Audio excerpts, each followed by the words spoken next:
Hello everyone, सभी प्यारे बच्चों का वार्म वेलकम करता हूँ वाईटी योर इंग्लिश शूटर पे। शुरू करते हैं अपनी एडिटोरियल क्लास को द हिंदू के सेकंड एडिटोरियल के साथ। सेफ वर्शिप इसका टाइटल है। जब जब पटाखे भीड़ भाड़ वाली जगहों पे चलाए जाते हैं, इससे लोगों को कितना नुकसान होता है, इसका एग्जाम्पल आपको मिलेगा केरला में, जहाँ हर कुछ साल से पटाखे बजने की वजह से भीड़ भाड़ वाली जगहों पे लोगों की डेथ्स और इंजरीज होती हैं। तो ये इंसिडेंट बार बार केरला में क्यों हो रहे हैं, इस आर्टिकल में देखते हैं। शुरू करेंगे इसको अपने क्विज के साथ में। ये आपके क्वेश्चंस हैं, पैराजंबल, कॉम्प्रिहेंशन, वोकैब और ग्रामर। सारे कॉन्सेप्ट्स, सारे क्वेश्चंस क्लास के लास्ट में अपने को सॉल्व करने हैं। पूरे मन से क्लास को लेना ताकि 10 में से 10 आपको मार्क्स मिले। चलिए आइए लेक्चर को शुरू करें।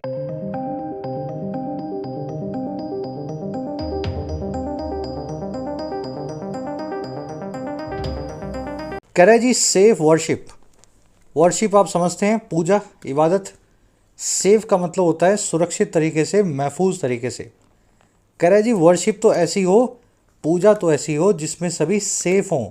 पूजा के वक्त अगर भगदड़ मचे, पटाखे बजें, आग लगे, तो ऐसी पूजा सबके लिए खतरनाक है। चलिए टाइटल पैराग्राफ को देखते हैं।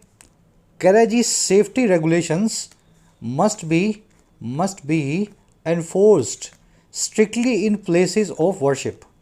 कह रहे जो सेफ्टी के रेगुलेशंस हैं, रेगुलेशन यानी नियम कायदे, सेफ्टी यानी सुरक्षा, तो सुरक्षा के जो नियम कायदे हैं उनको पैसिव वॉइस लगा करके एनफोर्स किया ही जाना चाहिए। जब भी आप किसी चीज़ को इन्फोर्स करते हैं तो उस कानून कायदे को आप लगाते हैं, उससे उसको लोगों को फॉलो करवाते हैं।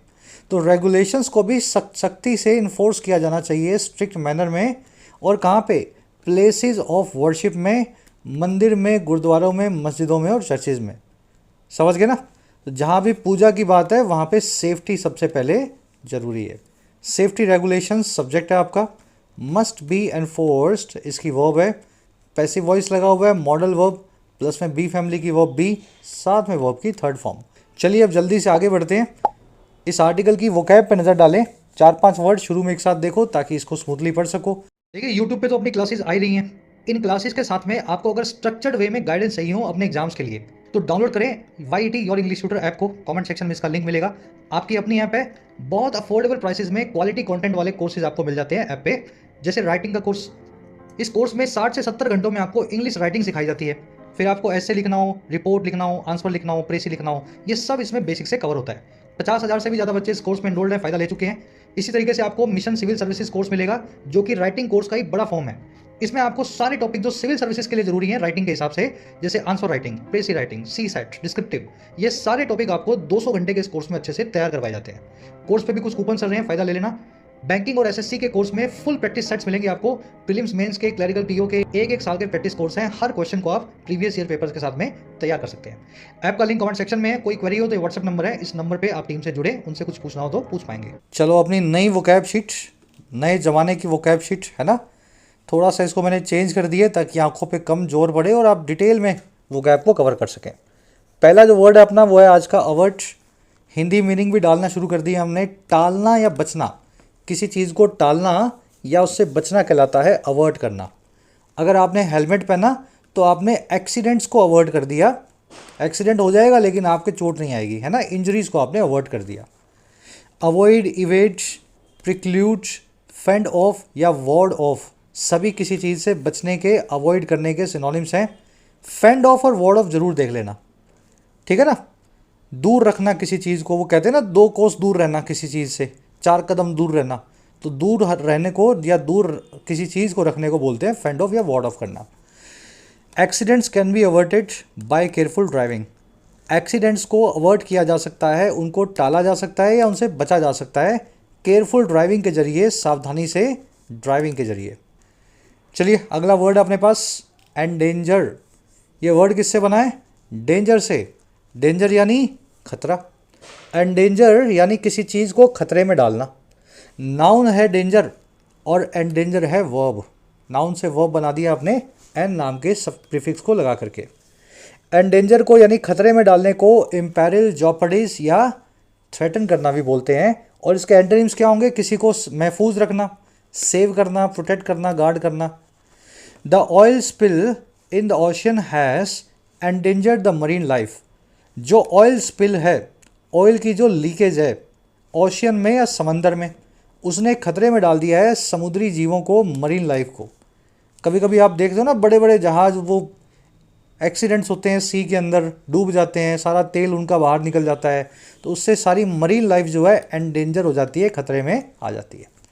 डेंजर से ही डेंजरस नाम का एडजेक्टिव बना सकते हैं आप, खतरनाक। अगला वर्ड है अपने पास क्वैश। देखिए क्वैश का मतलब होता है किसी चीज़ को ख़त्म कर देना या मिटा देना, या फिर किसी चीज़ को अमान्य ठहराना या इनवैलिडेट कर देना। मैं आपको दो एग्जाम्पल दूंगा, दोनों से समझ में आ जाएगा आपको।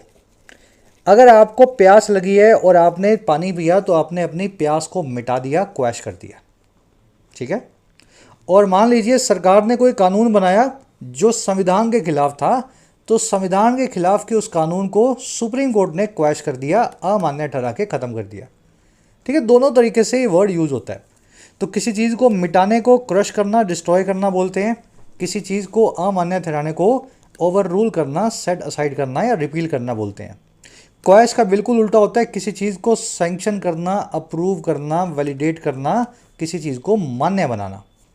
The actor issued a statement to quash the rumours of her divorce. Actor ने इशू किया एक स्टेटमेंट को ताकि वो क्वैश कर सके, मिटा सके सारी की सारी रूमर्स, सारी की सारी अफवाहें जो थी उसके डिवोर्स की, यानी उसके तलाक की, ठीक है। तो स्टेटमेंट के जरिए उसने सारी तलाक से जुड़ी हुई रूमर्स को उसने क्वैश कर दिया। अब यहाँ पे एक्टर की जगह आप एक्ट्रेस भी लिख सकते थे, क्योंकि हमने यहाँ पे हर का इस्तेमाल किया है, लेकिन आजकल फीमेल एक्ट्रेसेस को भी एक्टर ही लिखा जाता है ना। प्रियंका चोपड़ा एक्ट्रेस भी है और प्रियंका चोपड़ा को आप एक्टर भी बोल सकते हैं। दोनों के लिए वर्ड यूज़ होता है, मेल फीमेल दोनों के लिए। अगला वर्ड है अडियर। देखिए अडहेयर का मतलब होता है किसी चीज़ को, गाइडलाइन, कानून को सख्ती से फॉलो करना, हिंदी बोलते हैं पालना करना। अडहेयर के बाद में टू लगा के बताएं जिस भी चीज़ को आप फॉलो कर रहे हैं। The doctor advise the patient to adhere to a strict diet plan. Doctor ने एडवाइस किया पेशेंट को कि वो सख्ती से पालना करे, फॉलो करे स्ट्रिक्ट डाइट प्लान को, जैसा उसको बना करके दिया गया है। अडहेयर को कंप्लाई या अवॉइड करना भी बोलते हैं। इनकी प्रिपोजिशन अपनी अपनी अलग अलग है। अडहियर के बाद में टू, कंप्लाई के बाद में विद, अवॉइड के बाद में बाय। तीनों का मतलब है किसी चीज़ को ओबे करना या सख्ती से फॉलो करना। तो यहाँ पे अडहियर टू की जगह कंप्लाई विद या अवॉइड बाय भी लिखा जा सकता था। अडहियर का बिल्कुल उल्टा है किसी चीज़ को फॉलो ना करना, डिसओबे करना, अवज्ञा करना, वॉयलेट करना या फ्लाउट करना। फ्लाउट करना यानी किसी चीज़, कानून को मजाक बना करके उसको तोड़ देना, है ना, फ्लाउट करना। चलिए लास्ट वर्ड है अपने पास इग्नाइट। अगर आप गाड़ियाँ वाड़ियाँ थोड़ा समझते हो, मोटरसाइकिल, साइकिल्स, तो आपने सुना होगा इग्निशन, है ना। गाड़ियों में, 4 व्हीलर्स, 2 व्हीलर्स में इग्निशन होता है। इग्निशन क्या काम करता है? इंजन को, जो आईसी होता है, इंटरनल कंबस्टिबल इंजन, उसको स्टार्ट करता है, चिंगारी लगाता है। तो इग्निशन के जरिए आपकी गाड़ी स्टार्ट होती है। वहीं से वर्ड बनाया गया इग्नाइट, किसी चीज़ को सुलगाना या भड़काना। अगर सच में किसी में आग लगा दोगे तब भी उसको इग्नाइट कर दोगे, और अगर किसी आदमी में आग लगा दोगे, आप उसको भड़का दोगे, है ना, झगड़ा करवाने के लिए, तब भी आप उसको इग्नाइट करोगे। किंडल करना, इन्फ्लेम करना, फ्लेयर अप करना, ध्यान रखना, फ्लेयर अप करना किसी को सुलगाना या भड़काना कहलाता है। इसका बिल्कुल उल्टा होता है एक्सटिंग्विश करना या पुट आउट करना, लगी हुई आग को बुझाना, है ना। एक्सटिंग्विश या पुट आउट यानी आग को बुझाना या किसी भड़के हुए आदमी को शांत करना। The politician was accused of using every opportunity to ignite religious sentiments among his voters. ये पॉलिटिशियन जो था, ये अक्यूज था, इस पे आरोप लगा था कि ये हर मौके का इस्तेमाल करता है ताकि वो भड़का सके धार्मिक भावनाओं को अपने वोटर्स में। तो आज की जो ईडियम है आपके लिए नई ईडियम होगी, स्टील समवन्स थंडर। देखिए आजकल वो मीम्स चल रहे हैं ना, बहुत सारी रील्स, जहाँ पे कोई बड़ा आदमी कुछ बोल देता है, फिर उसकी आंख में से चिंगारी निकलती है ना, पीछे वो बॉस वाला म्यूजिक बजता है, सिग्मा मेल वाला, तो आंख से वो थंडर निकलते हैं। थंडर, चिंगारी नहीं होती, वो थंडर यानी बिजली के, समझ गए ना, बिजली निकलती है उसकी आंख से।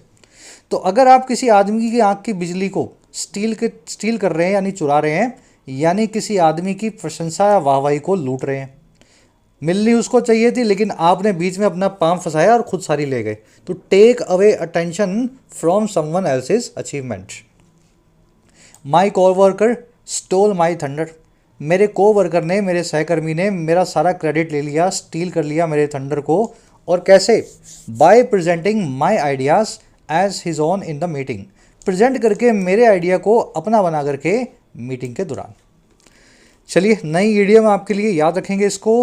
फ्रेजल वर्ब्स भी हैं, 4 फ्रेजल वर्ब करवा रहा हूँ आपको टेक से। कल डील से करवाई थी ना, आज चार जो हैं टेक नाम की वर्ब से हैं। Take off, take over, take on और टेक आफ्टर। टेक ऑफ आपने सुना होगा जब प्लेन उड़ता है, जब आप लैंड करता है यानी नीचे आ रहा है, टेक ऑफ कर रहा है यानी ज़मीन से ऊपर की तरफ उड़ रहा है, फ्लाई कर रहा है।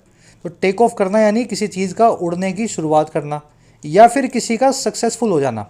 जब आप टेक ऑफ करेंगे, आपका करियर टेक ऑफ करेगा, तो मतलब आपके करियर ने उड़ान भर ली है, अब आप सक्सेसफुल कामयाब हो चुके हैं। तो इस तरीके से टेक ऑफ को याद रखना है। टेक ओवर करना यानी किसी चीज़ का जिम्मा लेना, रिस्पॉन्सिबिलिटी लेना या कंट्रोल लेना। जो नया पीएम आया चुन करके, उसने टेक ओवर किया देश की गवर्नमेंट को, समझ गए ना, कंट्रोल में लिया या रिस्पॉन्सिबिलिटी को अज्यूम कर लिया। टेक ऑन करना है यानी किसी से भिड़ंत करना, किसी से चैलेंज, किसी को चैलेंज करना या चैलेंज को एक्सेप्ट करना। आपको कोई मौका, कोई रिस्पॉन्सिबिलिटी मिली, कोई चुनौती मिली, आपने उसको टेक ऑन किया यानी उस चैलेंज को आप एक्सेप्ट कर रहे हैं। लास्ट है टेक आफ्टर, ये सबसे इंपॉर्टेंट है। जब कोई बच्चा अपने माँ बाप पे जाता है तो वो बच्चा टेक आफ्टर करता है हिज मदर, हर मदर या हिज फादर या हर फादर। किसी फैमिली मेंबर की तरह ही बन जाना या दिखाई देना कहलाता है टेक आफ्टर। योर सिस्टर या your brother can take after you. आपका छोटा भाई या छोटी बहन आपके जैसी हो सकती है, टेक आफ्टर कर सकती है। चलिए पांचों चारों डिटेल में हो गए, वो गैप काफ़ी सारी है। आज आर्टिकल पे आ जाओ, एक समरी आपको दें। समरी ये है कि केरला में हिस्ट्री है कि कोई भी बड़ा फेस्टिवल होगा तो मंदिरों के बाहर पटाखे बजेंगे और बड़ी मात्रा में बजेंगे। और इसकी हिस्ट्री ये है कि पिछले 50-100 सालों से जब से हम देख रहे हैं, इन पटाखों की वजह से केरला में हर साल कुछ ना कुछ एक्सीडेंट्स होते हैं, आगजनी की घटनाएं होती हैं। लेकिन बावजूद इसके वहाँ की सरकार और वहाँ की पब्लिक पटाखों पे बैन के खिलाफ है, बैन को एक्सेप्ट करने को तैयार नहीं है। और इस बार भी वही हुआ। तकरीबन 150 लोग जो हैं इस मंदिर के बाहर जुलूस के दौरान पटाखे बजने से इंजर्ड हो गए।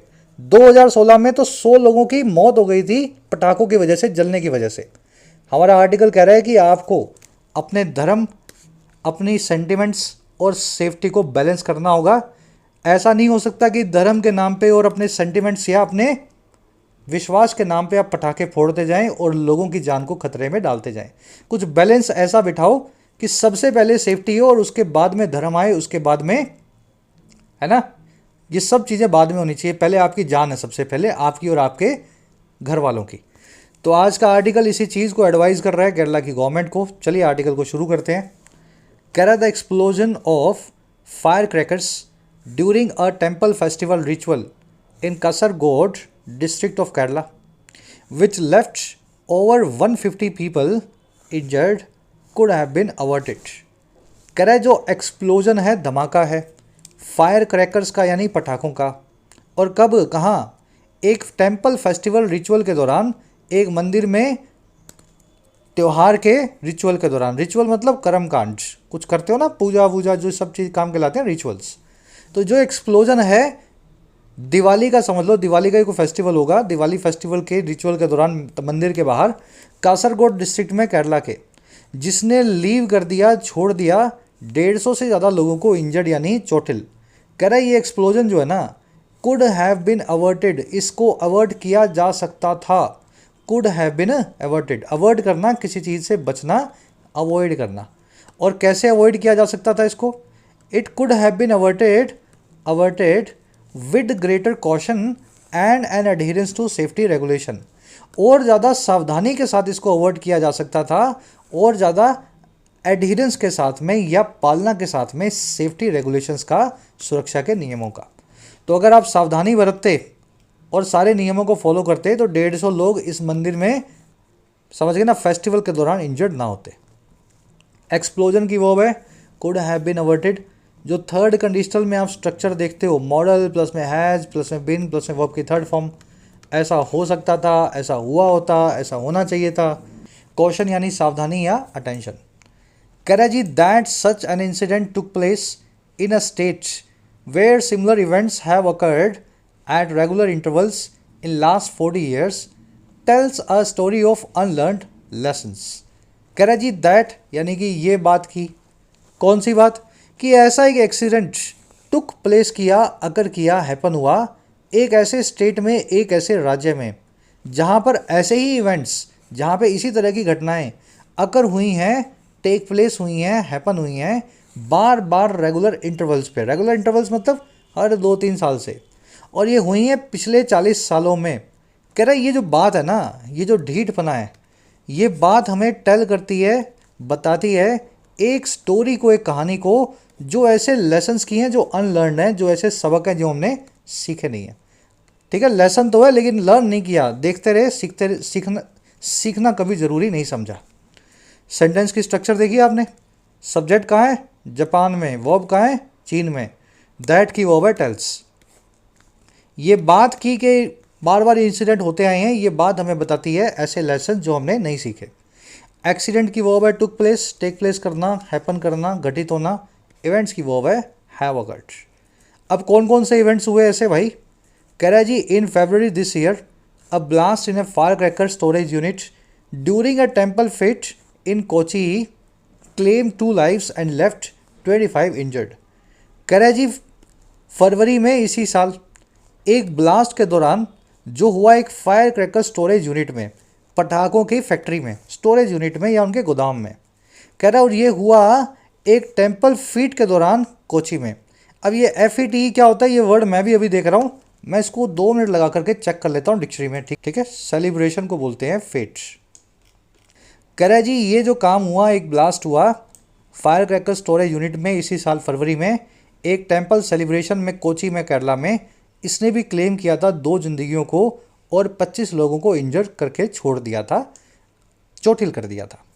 कह रहा है जी 8 years ago the Kerala high court made the observation of N unhealthy culture glamorizing every religious festival and ceremony with the use of fireworks and an elephant parade। कह रहा है जी 8 साल पहले आज से, यानी 2016 में, केरला जो हाई कोर्ट है उसने भी इस ऑब्जर्वेशन को मेक किया, उसने भी इस चीज़ की तरफ ध्यान जो है सबका दिलाया। उनकी स्टेटमेंट ये थी, ऑब्जर्वेशन ये थी कि एक अनहेल्दी कल्चर है केरला के अंदर जो ग्लैमराइज करता है, चकाचौंध से भर देता है हर रिलीजियस फेस्टिवल और सेरेमनी को। और कैसे, एक तो इस्तेमाल से फायरवर्क्स का यानी पटाखों का, और दूसरा एलिफेंट परेड का, हाथियों की परेड का। तो केरला हाईकोर्ट ने भी बोला कि ये हर फेस्टिवल में हाथी क्यों ले आते हो और साथ में एलिफेंट क्यों ले आते, पटाखे क्यों बजाते हो। मतलब इतने अनहेल्दी कल्चर है कि आपके हाथी और पटाखों की वजह से फेस्टिवल्स में लोग इंजर्ड होते हैं। तो आपको ऐसा ग्लैमराइज नहीं करना है अपने त्योहारों को। ग्लैमराइज करना यानी किसी चीज़ को चकाचौंध से भरना। केरला हाई कोर्ट की वर्ब है मेड।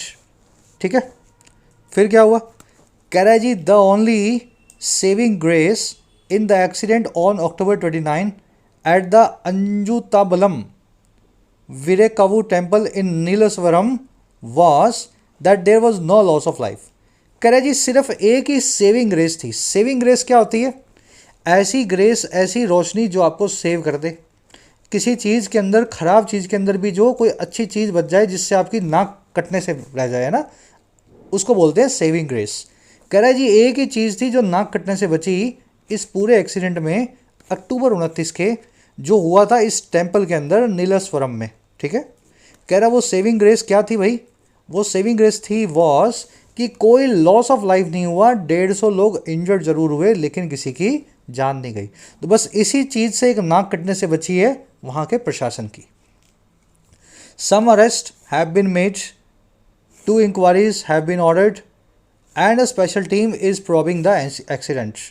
कुछ अरेस्ट को मेड किया गया है, कुछ लोगों को गिरफ्तार किया गया है, हिरासत में लिया गया है, कुछ इंक्वायरीज को भी ऑर्डर किया गया है, और एक स्पेशल टीम जो है प्रोब कर रही है, जांच कर रही है, इन्वेस्टिगेट कर रही है इस एक्सीडेंट को।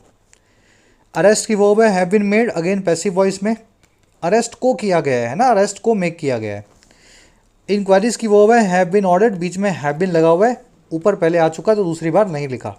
हेल्पिंग वर्ब को दूसरी बार रिपीट मत करो अगर उसकी फिर से ज़रूरत पड़े तो। कह रहे जी the state human rights council या commission has initiated an investigation, जो मानवाधिकार आयोग है स्टेट का, उसने भी इनिशिएट कर दिया इन्वेस्टिगेशन को, जांच को, and short an official report in 15 days, और मांगा है एक सरकारी रिपोर्ट, ऑफिशियल रिपोर्ट को 15 दिनों में। तो ये फर्स्ट पैराग्राफ में आपको पूरा जो है आइडिया मिल गया आपको केरला में क्या हुआ इस इंसिडेंट में। अब बढ़ते हैं सेकंड पैराग्राफ की तरफ। केरला की समस्या क्या है? कह रहा है जी in the given instance 2 of the arrested persons allegedly ignited the firecrackers. कह रहा है जी इस इंसिडेंट में हुआ ये कि जो अरेस्टेड पर्सन्स हैं, गिरफ्तार लोग हैं, उनमें से 2 लोगों ने कथित तौर पे भड़काया या सुलगाया या इग्नाइट किया फायर क्रैकर्स को, पटाखों को।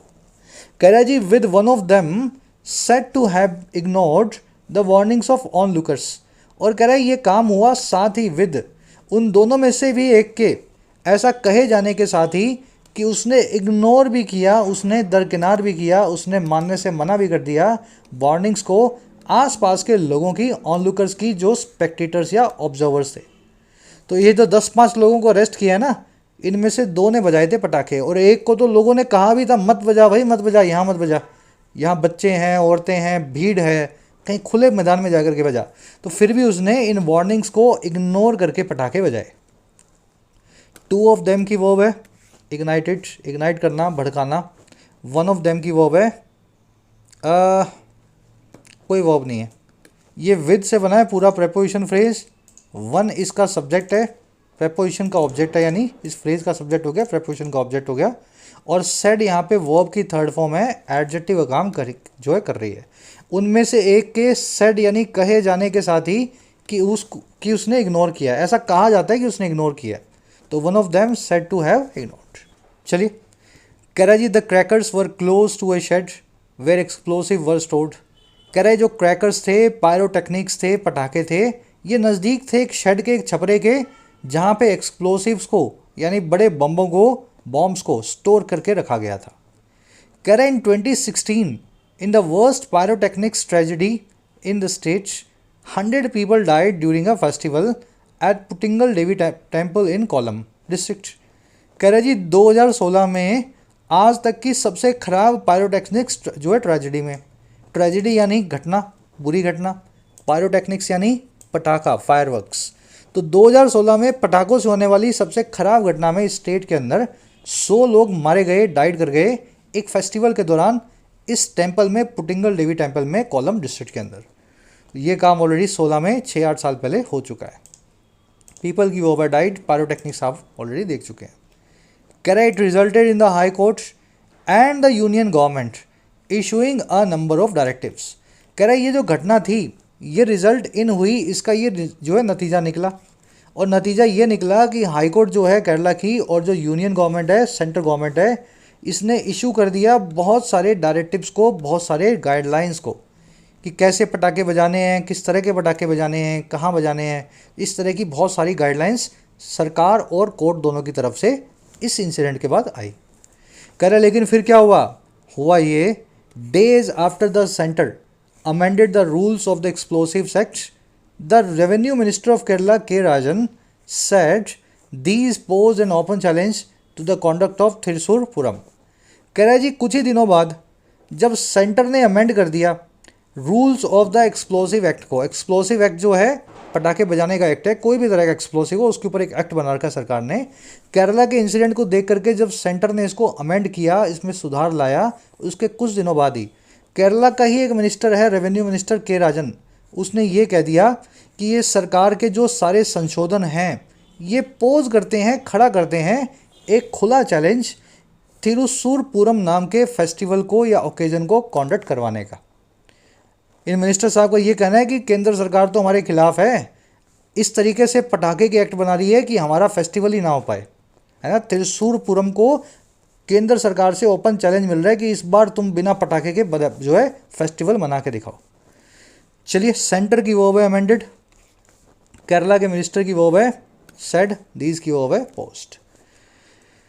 कह रहा है जी on October 23 a Kerala cabinet meeting expressed the view that the amendments would make it impossible to have the display of fireworks. अब ये मिनिस्टर भी अकेले नहीं थे, केरला की पूरी कैबिनेट जो है विधानसभा इकट्ठी हो गई। 23 अक्टूबर को केरला की जो कैबिनेट मीटिंग हुई, मंत्रिमंडल मीटिंग हुई, उसमें भी एक्सप्रेस किया गया इस व्यू को, इस नज़रिए को दिखाया गया कि सेंटर की द्वारा किया गया संविधान जो एक्ट में संशोधन है, अमेंडमेंट है, वो बना देगा इस चीज़ को इम्पॉसिबल या असंभावित कि आप कोई भी डिस्प्ले ऑफ फायरवर्क्स केरला में कर पाएँ, आप किसी भी तरह का पटाखा केरला में जला पाएँ। कह रहा और ये फायरवर्क्स का डिस्प्ले क्या है जी? ये और कुछ नहीं है, ये है a permanent fixture in religious festivals in the states. ये एक परमानेंट फिक्सचर है, कस्टम है, रिवाज है, रिचुअल है केरला के रिलीजियस फेस्टिवल्स में स्टेट के अंदर। तो इस तरह से इनको टेंशन हो गई कि हमारे स्टेट में तो फेस्टिवल को पटाखे के बिना बजता ही नहीं है, मतलब पूजा वूजा तो सब एक तरफ है, पहले तो पटाखे बजेंगे, फिर फेस्टिवल होगा, फिर पूजा होगी। तो इनको टेंशन हो गई कि इस तरीके से हमारा कोई भी फेस्टिवल हम मना ही नहीं पाएंगे क्योंकि पटाखे बजाना सेंटर ने मना कर दिया। कह रहा है जी and that this should be convey to the central government. Cabinet ने यह भी बोला कि इस चीज़ को कन्वे किया जाना चाहिए सेंट्रल गवर्नमेंट को, केंद्र सरकार को। चलो सेंटेंस समझ लिया, मीनिंग इसकी भावना समझ गए ना। मीटिंग की वर्ब है एक्सप्रेस्ड, एक सेकेंड रुकना। मीटिंग की वर्ब है एक्सप्रेस्ड, अमेंडमेंट्स की वर्ब है वुड मेक। फिक्सचर यानी ऐसी चीज़ जो किसी चीज़ से जुड़ी हुई हो, फिक्स्ड होकर के, एक रिवाज हो, एक कस्टम हो, एक रिचुअल हो। दिस की वर्ब है should B conveyed passive voice में, कन्वे करना, किसी चीज़ को आगे कम्युनिकेट करना, बताना किसी और को। कह रहा है जी the amendments that were notified on October 11 included having a 200 metre distance between the site of fireworks and the place of storage.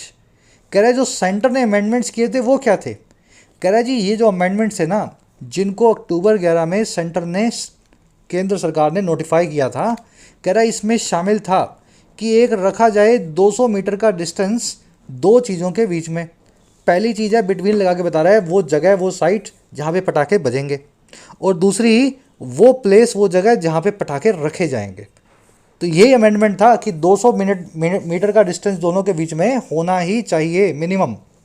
कह रहा है जी and people watching from 100 metres afar, और लोग जो हैं 100 मीटर दूर से देखें कोई भी पटाखा जब भी जले। ये था अमेंडमेंट। अमेंडमेंट्स की वर्ब है इंक्लूडेड, दैट आया अमेंडमेंट्स के लिए, दैट की वर्ब है वर नोटिफाइड। चलिए ये 200 मीटर जो लिखा हुआ है, 200 और यहाँ लिखा हुआ मीटर, मीटर तो सिंगुलर होता है ना, फिर भी 200 के साथ में मीटर ना लिख करके मीटर्स नहीं लिखा हुआ। इस कॉन्सेप्ट को भी आपको करवाते हैं, एक बार खुद से देखो, याद करो जितना कॉन्सेप्ट आपको याद है। भाई एक लिखा होता अब तो मीटर ठीक है, यहाँ पे 200 लिखा हुआ है तो मीटर्स क्यों नहीं लिखा हुआ, एस कहाँ पे चला गया? कॉन्सेप्ट मैं आपको भी करवाऊंगा।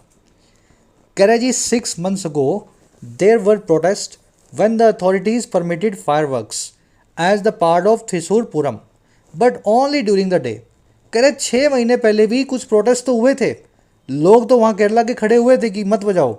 जब अथॉरिटीज़ ने परमिट कर दिया था फायरवर्क्स को, सरकार के प्रशासन ने पटाखों को अलाउ कर दिया था थिसूर पुरम के एक हिस्से के तौर पे, लेकिन ये भी सिर्फ ड्यूरिंग द डे हुआ था, रात में बजाने का परमिशन नहीं मिला था। तो लोग तो वहाँ के चाहते हैं कि पटाखे बंद हो जाएं, है ना, सरकार नहीं चाह रही, सरकार बोलिए नहीं नहीं पटाखे बजाओ। तो ऐसा हुआ, एक मतलब प्रोटेस्ट जो है वहाँ पे लोगों से देखने को मिले। प्रोटेस्ट की वर्ब है वर, अथॉरिटीज़ की वर्ब है परमिटेड। कह रहे जी even in 2016 an all party meeting that was held following the Puttingal Devi temple accident did not favor a complete ban on fireworks। कह रहे जी यहाँ तक कि 2016 में जब 100 लोग मरे थे उस इंसिडेंट के अंदर, कह रहे जी उस साल भी जब केरला की एक ऑल पार्टी मीटिंग हुई, सरकार में और विपक्ष में बैठी सारी पार्टियां जब मिली, कह रहे जी जो भी हेल्ड हुई थी इस पुटिंगल देवी एक्सीडेंट के बाद में, जिसको रखा गया था इस 100 लोगों की मौत के बाद में, कह रहा है उस कमेटी ने भी फेवर नहीं किया, पक्ष नहीं भरा पूरे तरीके से पटाखों पे बैन लगाने का। समझ गए? तो सरकार ही चाह रही है कि बैन ना लगे, पटाखे जलते रहें। चलिए ऑल पार्टी मीटिंग सब्जेक्ट है आपका, वर्ब है इसकी डिड नॉट फेवर, ठीक है। Meeting did not favour a complete ban, that आया मीटिंग के लिए, दैट की वर्ब है वॉज हेल्ड। कह रहा है जी this was the stand of the high court too, कह रहा है यही स्टैंड हाई कोर्ट का भी था वहाँ की हाई कोर्ट ने भी कंप्लीटली बैन लगाना कभी ज़रूरी नहीं समझा। और कब? इन मार्च 2024, इसी साल के मार्च में। और ये कब हुआ था? ये स्टैंड कब दिखाया हाई कोर्ट ने? कह रहा है जी while quashing an official order against the use of fireworks in few temple festivals. ये हाई कोर्ट ने तब किया जब वो क्वैश कर रही थी, जब वो ख़त्म कर रही थी, है ना, इनवैलिडेट कर रही थी वहाँ की सरकार के या लोकल प्रशासन के एक ऑर्डर को, जो था पटाखों के यूज़ के खिलाफ कुछ एक टेम्पल फेस्टिवल्स में। तो सरकार को बीच में लगा कि चलो बंद कर देते हैं, इन फेस्टिवल्स में पटाखा नहीं बजेगा, इन टेम्पल्स में पटाखा नहीं बजाना। तो उस ऑर्डर को भी हाई कोर्ट ने कैंसिल करके बोला कि हमें पूरी तरीके से बैन पसंद नहीं है, थोड़ा बहुत पटाखे बजने चाहिए। तो हाई कोर्ट भी इसमें शामिल है। दिस की वर्ब है वॉस। क्वैश करना, किसी चीज़ को मिटा देना, है ना, शांत कर देना या उस चीज़ को इनवैलिडेट कर देना। जैसे प्यास को भी क्वैश करते हैं आप, किसी ऑर्डर को भी क्वैश करते हैं। कह रहा है जी in such a complex situation there is no option. कह रहा है जी ऐसी एक कॉम्प्लेक्स सिचुएशन में कोई और ऑप्शन है ही नहीं, कोई और विकल्प हमारे पास बचा ही नहीं। और किसके अलावा? But to strictly enforce safety norms, सिवाय स्ट्रिक्टली इन्फोर्स करने के सेफ्टी नॉर्म्स को, सुरक्षा के नियमों को। बट का मतलब है यहाँ पे सिवाय या एक्सेप्ट फॉर। बट यहाँ पे एक प्रेपोजिशन का काम कर रहा है, कंजंक्शन नहीं है, लेकिन वाला मीनिंग नहीं दे रहा है ये। लेकिन वाला मीनिंग तब देता है जब बट के बाद में क्लोज होता है, सब्जेक्ट वर्ब दोनों आते हैं, वो तो आए नहीं। यहाँ पे बट काम कर रहा है प्रेपोजिशन का और बात कर रहा है एक्सेप्ट फॉर की। तो ऐसी सिचुएशन में कोई ऑप्शन नहीं है सिवाय स्ट्रिक्टली जो है एनफोर्स करने के कानूनों को, नॉर्म्स को। कह रहा है जी even so there are some who still argue that cultural practices should be balanced against safety norms. कह रहे तब भी, इवन सो तब भी कुछ लोग अभी भी आके ऐसे हैं, बाकी हैं जो अभी भी ये दलील देते हैं, आर्ग्यू करते हैं कि आपके जो कल्चरल प्रैक्टिसेस हैं, आपके जो सांस्कृतिक रिवाज हैं, उनको बैलेंस किया जाए सेफ्टी नॉर्म्स के साथ में। थोड़ी सेफ्टी नॉर्म्स छोड़ दो, है ना, थोड़ा बहुत बीच में खतरा भी मोल ले लो, क्या बड़ी बात है। कल्चरल प्रैक्टिसेस तो चलनी चाहिए, पटाखा तो बजना ही चाहिए। तो कुछ अभी भी ऐसे हैं महाशय जो ऐसा आर्गुमेंट देते हैं कि सेफ्टी नॉर्म्स को थोड़ा बहुत कॉम्प्रोमाइज़ किया जा सकता है। देर आर की वो आर वर्ब है, सम की वर्ब है आर, है ना, सम सब्जेक्ट है। हु की वर्ब है आर्ग्यू, हुआ है सम के लिए। कल्चरल प्रैक्टिसेस की वर्ब है शुड बी बैलेंस्ड। कह रहा है जी but clearly no activity that endangers the safety of devotees can be allowed. कह रहा है लेकिन साफ बात तो ये है, कोई भी एक्टिविटी जो एंडेंजर करे, जॉपर्डाइज करे, इम्पेरिल करे, खतरे में डाले डिवोटीज़ की सेफ्टी को, भक्तों की सेफ्टी को, मंदिर में आने वाले श्रद्धालुओं की सेफ्टी को, कह रहा है ऐसी कोई भी एक्टिविटी है ना, उसको अलाउ किया ही नहीं जा सकता किसी भी प्लेस ऑफ वर्शिप में, किसी भी मंदिर, मस्जिद, गुरुद्वारे में। तो ये इसका लास्ट में कंक्लूजन है। सेफ्टी सबसे पहले, उसके बाद में पटाखा। चलिए, एक्टिविटी की वर्ब है कैन बी अलाउड, दैट की वर्ब है एंडेंजर्स, दैट आया एक्टिविटी के लिए। एंडेंजर करना, किसी चीज़ को खतरे में डालना, है ना, किसी चीज़ को इम्पैरल करना।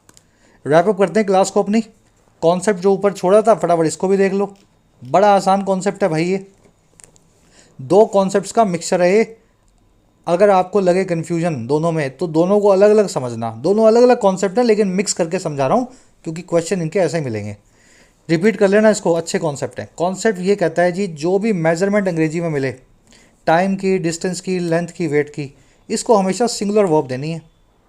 जैसे 50 मीटर, 6 घंटे, 10 साल, 2 किलोमीटर, 3 किलो, 30 टन, ये सब मेजरमेंट्स हैं। मेजरमेंट्स हमेशा सिंगुलर वर्ब लेते हैं। ये बता दूंगा क्यों लेते हैं, पहले इसका कॉन्सेप्ट देख लेना। दूसरा ये है जी हाइफनेटेड एडजेक्टिव हमेशा सिंगुलर होंगे। हाइफनेटेड एडजेक्टिव मतलब ऐसे एडजेक्टिव जो नाउन से मिलकर के बने हैं।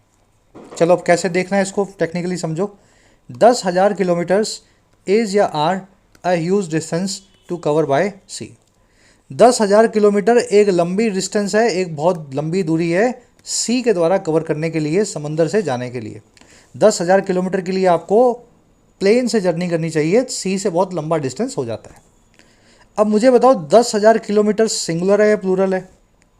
ऑफ कोर्स प्लूरल है, 10,000 किलोमीटर्स हैं, पीछे एस भी लगा हुआ है। लेकिन आपकी वर्ब यहाँ पे आर ना होके इज होगी। अजीब लगा थोड़ा सा? वर्ब कैसे इज होगी भाई? 10,000 किलोमीटर की वर्ब तो सिंगुलर, कैसे सिंगुलर? प्लूरल होनी चाहिए ना। बस यही कॉन्सेप्ट है। जब भी कोई मेजरमेंट दे दी जाए, दूरी की, टाइम की, लेंथ की, वेट की, डिस्टेंस की, उसकी मेजरमेंट हमेशा आपको सिंगुलर रखनी होती है। इसका लॉजिक भी आपको ग्रामर सीरीज में सिखा चुके हैं, जिन बच्चों ने कवर किया अच्छे से पता होगा। चलो अब इसी कॉन्सेप्ट को थोड़ा सा और एडवांस ले जा रहा हूँ। सेकंड वाला देखोगे जब, the ship left for a 10,000 kilometres journey last night. Ship जो है वो लीव कर गया, निकल गया 10,000 किलोमीटर्स की जर्नी के लिए पिछले हफ्ते। इस केस में 10,000 किलोमीटर सब्जेक्ट तो है नहीं, इसकी खुद की कोई वर्ब तो आएगी नहीं भाई। यहाँ तो 10,000 किलोमीटर सब्जेक्ट था, वर्ब आ गई इसकी सिंगुलर, कॉन्सेप्ट आपने लगा दिया। दूसरे केस में 10,000 किलोमीटर सब्जेक्ट नहीं है। दिक्कत यह है कि 10,000 किलोमीटर के बाद में एक दूसरा नाउन रखा हुआ है, जर्नी। जर्नी का मतलब होता है सफ़र। शिप जो है 10,000 किलोमीटर के लिए नहीं निकला, शिप एक जर्नी के लिए निकला, जो जर्नी 10,000 किलोमीटर की थी। जर्नी लंबी थी, मुश्किल थी, आसान थी, खतरों भरी थी, 10 किलोमीटर की थी, 10,000 किलोमीटर की थी। तो ये 10,000 किलोमीटर लंबा, आसान, खतरों भरा, मुश्किल, ऐसे एक एडजेक्टिव की तरह जर्नी को मॉडिफाई कर रहा है। समझ गए ना, जर्नी कैसी थी, जर्नी 10,000 किलोमीटर की थी। तो ये बन गया हाइफनेटेड एडजेक्टिव। नाउन है लेकिन काम करेगा एडजेक्टिव का। और क्या याद रखना है, ये हमेशा सिंगुलर होता है। आपको क्या करना है, पीछे का एस निकालना है और हाइफन बीच में लगाना है, ताकि आप अपने रीडर को बता सकें कि आपने एक हाइफनेटेड एडजेक्टिव को यूज़ किया है। समझ गए, ईजी लग रहा है कॉन्सेप्ट। चलो दूसरे केस का पहले केस से कोई कनेक्शन नहीं है। यहाँ पे 10,000 किलोमीटर की वर्ब की बात हो रही थी। यहाँ पे 10,000 किलोमीटर के बाद में कोई नाउन नहीं रखा था। अगर नाउन रखा होता तो इसको भी मुझे हाइफनेटेड बनाना पड़ता, ठीक है। यहाँ पे नहीं था तो मैंने इसको प्लूरल रखा, वर्ब को सिंगुलर रखा। दूसरे केस में 10,000 किलोमीटर की वर्ब का कोई सवाल नहीं है। सवाल ये है कि 10,000 किलोमीटर को लिखा कैसे जाएगा। इसके बाद में जर्नी रखा हुआ था तो मैंने इसको एडजेक्टिव मान लिया, बीच में हाइफन लगाया और पीछे का एस निकाल दिया। 3 महीने निकल चुके हैं इस इंसिडेंट को हुए। 3 months प्लूरल है लेकिन वर्ब आएगी सिंगुलर, ठीक है, वर्ब आएगी सिंगुलर। मेजरमेंट है ना। लेकिन अगला देखो, the next semester was scheduled after 3 month break. जो नेक्स्ट सेमेस्टर था उसको स्केड्यूल किया गया था 3 महीने के ब्रेक के बाद। अब यहाँ पे 3 महीना जो है, 3 महीना जो है, इसकी वर्ब का कुछ सवाल नहीं है। वर्ब तो सेमेस्टर की है, वो वर्ब का झंझट खत्म हो चुका है। सवाल ये है कि 3 महीने के बाद में एक नाउन रखा हुआ है ब्रेक नाम का, और ब्रेक को मॉडिफाई कर रहा है 3 महीना। ब्रेक कैसा, 3 महीने का ब्रेक। मतलब इस नाउन को आपने एडजेक्टिव बना दिया। एडजेक्टिव बनाया तो इसके पीछे का भाई साहब एस निकलेगा और बीच में लगेगा dash. The project cost was estimated to 500 crore rupees.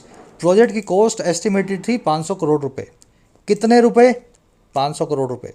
500 crore रुपए को मॉडिफाई कर रहा है, पीछे आपको एस नहीं लगाना। कुछ लोग सोचते हैं 500 करोड़ क्यों नहीं लिखा, नहीं लिखा जाएगा क्योंकि 500 करोड़ रुपए के लिए एक हाइफनेटेड एडजेक्टिव का काम कर रहा है।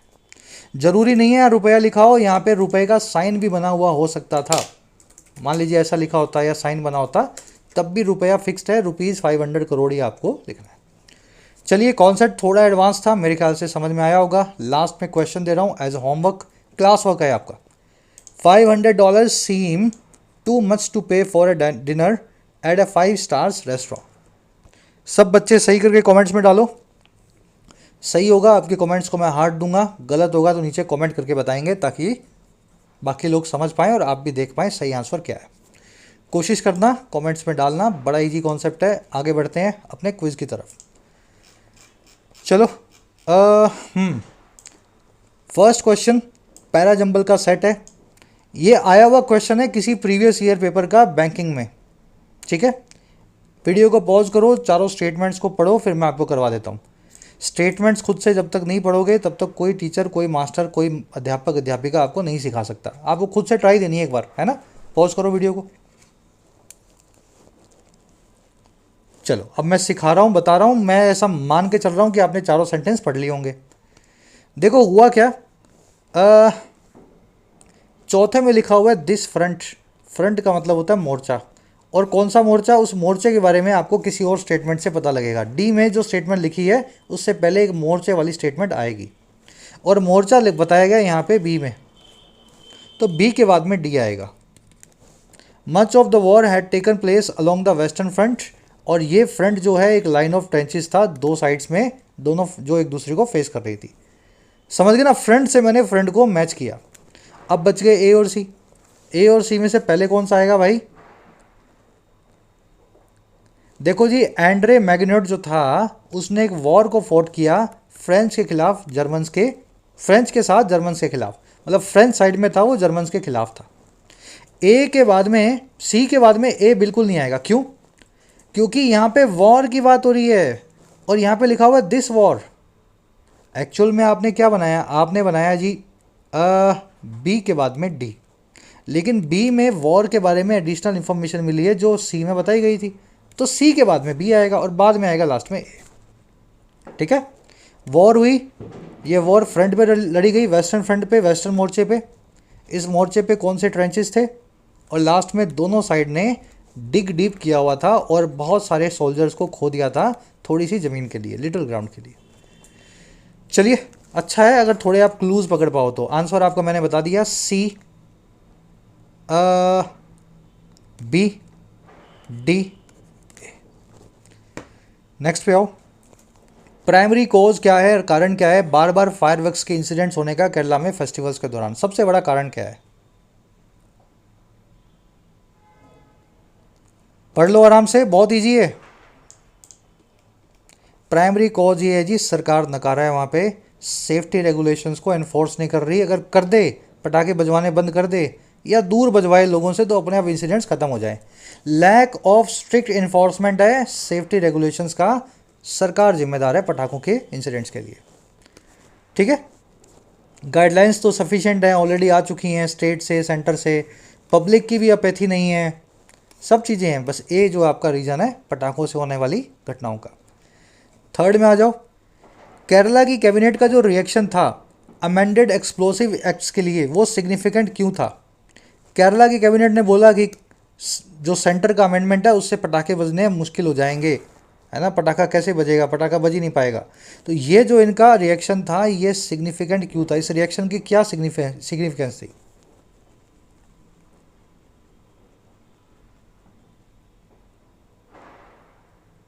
अरे भाई साहब, ये जो है ना, ये रिफ्लेक्ट करता है स्टेट की रेजिस्टेंस को कोई भी लिमिटेशन लगाने पे रिलीजियस सेलिब्रेशंस पे। इसकी ये तो सिग्निफिकेंस है। समझ गए ना, स्टेट ही नहीं चाहता केरला की पटाखों को रोका जाए, इनकी रेजिस्टेंस ही हमेशा बनी रहती है पटाखों के साथ। चलिए, वैसे इसका आंसर सी भी हो सकता था अगर किसी और, मतलब ये ऐसा क्वेश्चन है जिसमें ए और सी दोनों आंसर्स बनते हैं, लेकिन ए जो है बेटर आंसर है। अगर आप सी लगा देते तो भी मैं गलत नहीं मानता, क्योंकि सी में कल्चरल प्रैक्टिसेस और सेफ्टी रेगुलेशंस के बीच का कॉन्फ्लिक्ट भी दिखाया गया है इस स्टेटमेंट के द्वारा, है ना। चलो, आंसर ए बनेगा, ज़्यादा बेटर आंसर जो है वो ये है। बीच में कुछ क्वेश्चंस हैं। टेक ऑफ का मीनिंग पूछा आपसे। एक काम करना यार, ये मैंने चेंज नहीं किया क्या? एक सेकेंड रुकना, ठीक है।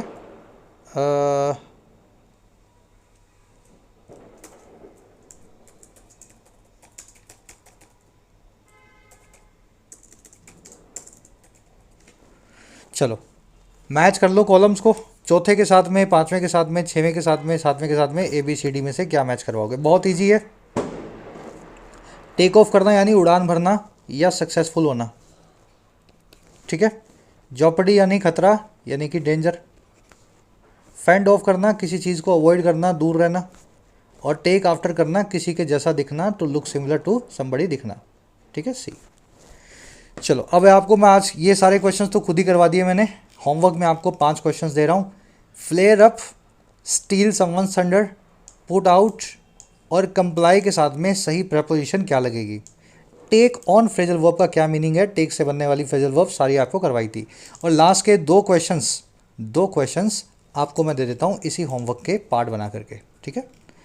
7 questions as homework. First comment में आंसर डाल दिया है, वीडियो के नीचे जाके चेक करो, अपने आंसर से मेरे मैच करना, सबके आंसर्स डालना कमेंट्स में, ताकि लोग भी देख पाएँ, मैं भी देख पाऊँ कितने बच्चे सही कर पाते हैं कितने क्वेश्चंस को। चलो, कमेंट्स में अपडेट ज़रूर से देना। कल आपसे होगी मुलाकात। अंटिल देन, जिन बच्चों को कोर्सेज की ज़रूरत है, एक्स्ट्रा क्लासेस की ज़रूरत है, you can take the benefits of the courses. Application को डाउनलोड करें, YT ऐप को, आपको राइटिंग का, SSC का और बैंकिंग का, इनफैक्ट UPSC का भी कोर्स मिल जाएगा। अफोर्डेबल कोर्सेज है, मेहनत करना चाहते हैं तो ऐप को डाउनलोड करें, कमेंट सेक्शन में लिंक रखा गया है, you can take the benefit. चलिए, अंटिल देन साइनिंग ऑफ।